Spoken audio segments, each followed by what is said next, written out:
edificando em qualquer tempo e lugar.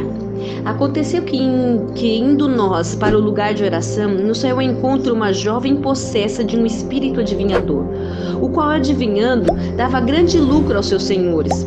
Seguindo a Paulo e a nós, clamava dizendo: esses são os servos do Deus Altíssimo, e vos anuncio o caminho da salvação.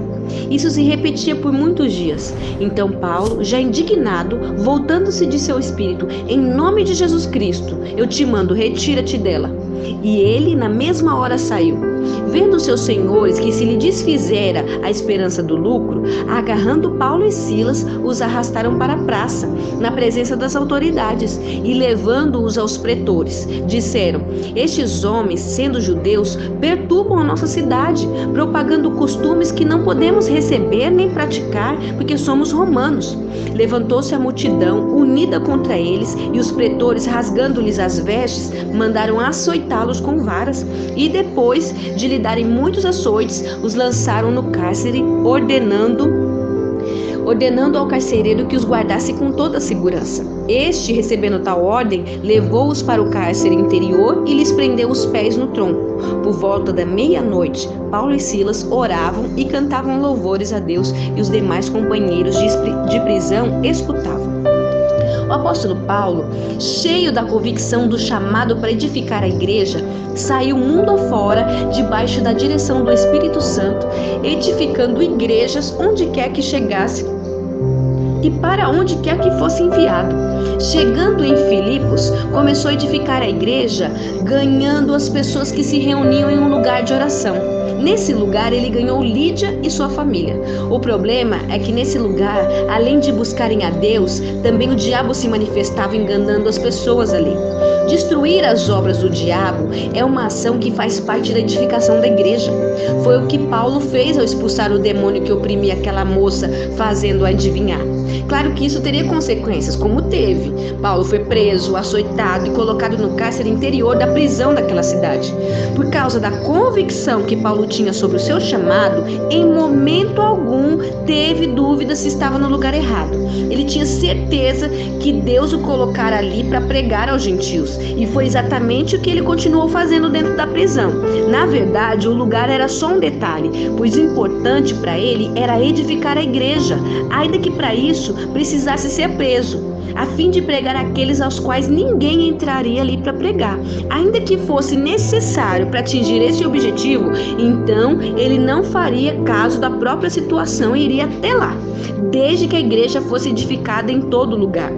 A edificação da igreja é para todos, em todo lugar, seja na sua empresa, na sala de aula, no trabalho, entre amigos e até entre inimigos. O que importa é que o testemunho de Cristo seja dado. Para isso fomos chamados, treinados e enviados. Reafirmando a minha fé, eu declaro que sou chamado por Deus a ser seu filho. Tenho um reino para cuidar e um propósito para cumprir enquanto estou nessa terra. Vou cumprir o meu chamado. As minhas últimas palavras nessa terra certamente serão: foi consumado. Compromisso.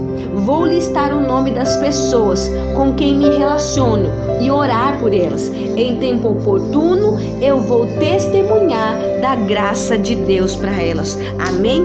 Vamos orar. Senhor Jesus, nós estamos edificando o propósito nós estamos edificando a igreja de Cristo, rumo ao propósito de Deus, e precisamos edificar em qualquer tempo, em qualquer lugar. Nós entendemos que a convicção é que nos capacita a permanecermos fiéis em qualquer situação, em qualquer circunstância, em qualquer lugar que estivermos. E o reino do Senhor, Pai, nós precisa ser edificado através de pessoas convictas do chamado de Deus, convictas da sua fé em Cristo Jesus, convictas, Senhor, daquilo que o Senhor fez por nós, convictas do plano de salvação extraordinário que o Senhor realizou sobre nós. Paulo teve, Senhor, uma experiência poderosa contigo.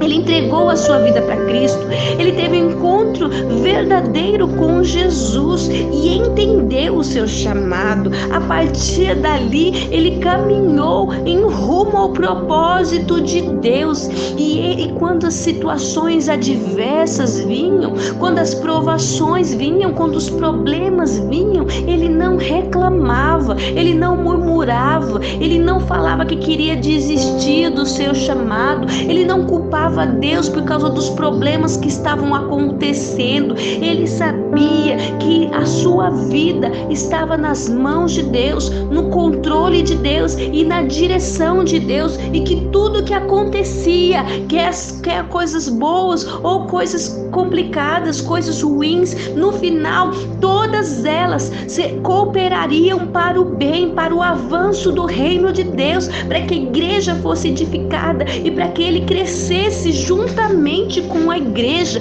Há muitas pessoas que não têm convicção do chamado de Deus, que foram chamadas, mas quando as provações vêm, quando os testes vêm, ó Pai, quando são colocadas em determinados lugares, porque tudo aquilo foi permitido pelo Senhor para que coisas ainda maiores se realizassem na vida de Paulo.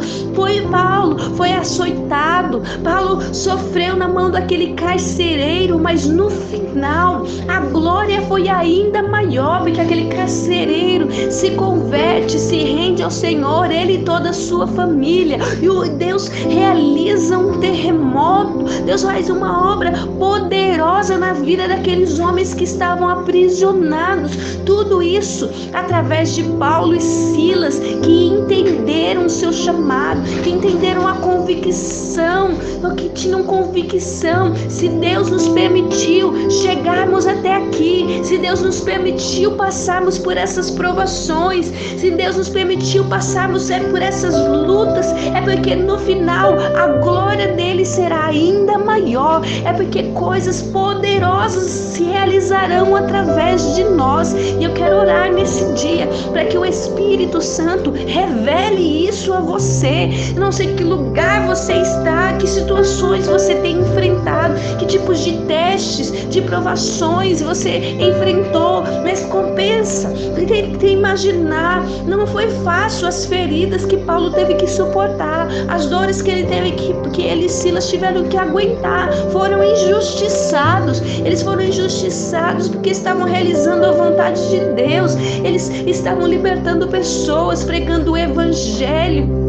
Eles estavam no centro da vontade de Deus e mesmo assim tiveram que aguentar muitas injustiças, muitas provações, mas não abriram a sua boca para reclamar. Eles, ao contrário, a Bíblia diz que eles abriam a sua boca para orar e para cantar louvores a Deus. Eles adoravam a Deus, eles glorificavam ao Senhor Jesus.